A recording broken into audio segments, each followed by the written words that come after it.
My name is Julius Migosi Ogamba. I'm an advocate of the High Court of Kenya. And thank you very much.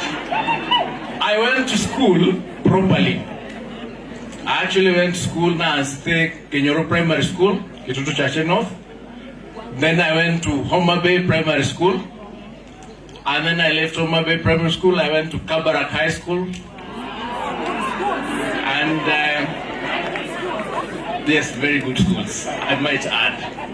And then from there I went to the University of Nairobi, and where I graduated with a Bachelor of Laws. And then thereafter I went to further training in the University of London.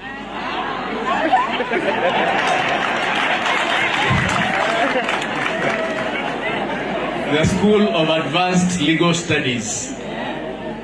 And then I have been practicing under the name and style of Migosi Ogamba and Company Advocates, which I established in 1993. 90? Yes. I have practiced for the last maybe 30 years. And I have represented